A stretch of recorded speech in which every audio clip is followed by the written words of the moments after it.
프로세스들이 기업 명칭, 상무국, 공상국, 그다음 인감 제작 이런 뭐 은행 계좌 설립 이런 것들이 쭉 있는데 이런 것들을 직접 다니다 보면 한 달에서 한 달 반 정도의 시간이 날아가잖아요. 시간을 버리는데 그 시간 절약이 되는 거죠. 편리하기도 하거니와. 여기는 직접 다닐 수 있는 구조가 아니에요. 저한테 오는 분들이 한국에서 중국어 못하시면서 오시는 분들도 꽤 많으세요. 그럼 제가 그걸 다 하는 거예요. 심지어 은행계좌 개설까지. 왜냐면 은행계좌 개설 같은 경우에도 다 중국어로 써야 되니까. 그럼 하는 게 기업 명칭은 본인들이 하시지만 기업 명칭을 어떤 식으로 한다고 알려드리는 거고, 그 다음에 상무국에는 상무국이라는 게 외국에서 기업이 들어오면 이 해당 산업은 외국인들이 할 수 있는지 없는지 여기에 대해서 컨펌을 확인을 받는 거예요. 이런 것도 하고, 그 다음에 공상국에 가서 영업직조라고 그래서 한국으로 따지면 사업자 등록 증명 이제 발행하는 거고요. 그 다음에 인감 제작은 해야 되고요. 인감도 4개예요. 여기 중국은 기본이. 그 다음에 은행 계좌 개설하는 거고, 그 다음에 세율 확정하려면 세무국 담당자를 꼭 만나서 우리 산업이 어떠니 산업에 대한 설명과 그 한국으로 따지면 부가세가 우리가 몇 프로짜리 부가세인지에 대해서 컨펌을 받는, 확인을 받는 거예요. 근데 한국은 10% 부가세 다 동일하잖아요. 중국은 36, 11, 13, 17 부가세율이 다 틀려요.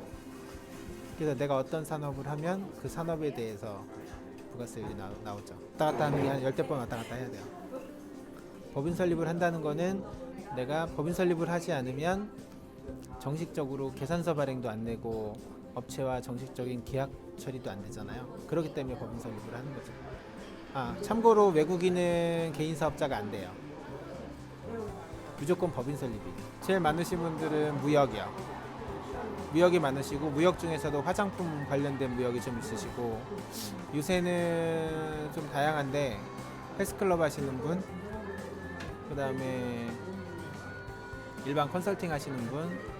책의 포인트는 법인 설립을, 이 책을 보고 법인 설립을 하는 게 목적이 아니고요. 왜냐면 한국에서 오신 분들이 정부 관계자와 몇 번의 미팅을 통해서 법인 설립하는 건 쉽지 않으니, 그러니까 전체적인 개념과, 그 다음에 또 하나는 한국은 법인 설립을 하면 비용이 들어가잖아요. 중국은 지방자치단체 성격이 좀 강하기 때문에 교외 지역에 법인 설립을 하면 혜택을 줘요. 그래서 이제 제목에 소 제목으로 조그맣게 써놨는데, 돈 벌면서 시작하는 중국 법인 설립 가이드예요. 그러니까 중국에 의외로 보조금이 많아요.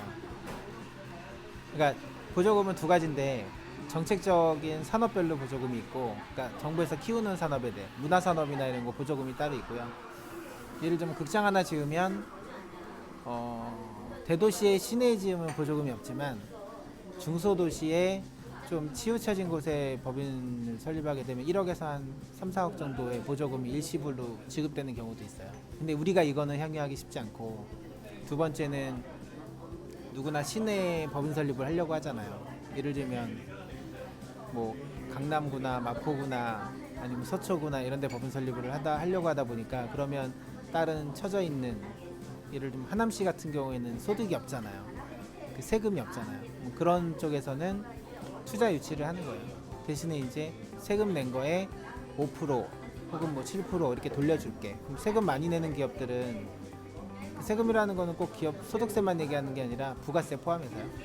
이제 부가세 같은 경우에는 무조건 10%씩 내야 되니까, 이제 중국 같은 경우에는 무역 같은 경우에 17% 내거든요. 그럼 이제 납부한 거에 뭐 5%에서 한 8% 정도 돌려받으면, 많이 내는 기업들은 뭐 1억을 낸다. 그러면 7, 800 돌려받는 거죠. 그래서 이 책을 보시면 첫 번째로는 수업료를 덜 납부하실 거고요. 그러니까 수업료 제로가 목표인데, 여기저기 뭐 사기를 당하시거나 중국 관련해서 이런 분들이 많아서 그게 사실은 판단력 부재 이슈라, 그래서 이제 수업료를 납부를 안 하실 거고, 두 번째로는 정부 보조금 받으면서 법인 설립하실 수 있을 거고, 세 번째로는 처음에 법인 설립하고 나서 회계세무 관련된 세팅을 어떻게 해야 될지에 대한 것도 얻으실 수 있을 겁니다. 그러니까 2015년 12월에 이제 처음 11월 30일이죠. 이제 그 신태순 대표님 강연할 때 보고 나서 이제 일주일 안에 다시 이제 포토플라이 가입하게 됐는데 1년 2개월 정도 됐습니다. 그동안 만약에 제가 똑같은 사업을 기존의 생각을 가지고 있으면 다른 분들하고 전혀 차별화가 안 됐을 거예요. 근데 버터플라이 정신에 따라서 뭐 매출이 그 세일즈가 먼저다. 그 다음에 무자본으로 시작하는 방법. 그 다음에 직원을 먼저 채용하는 게 아니라 제가 먼저 다 경험을 한 다음에 시간이 더 벅찼을 때 직원을 채용한다던가. 사실은 더 좋은 거는 그거 자체도 표준화 단순화를 하는 방법이라던가. 사실은 거기 나온 거를 저는 하나하나씩 다 테스트라고 해야 되나요?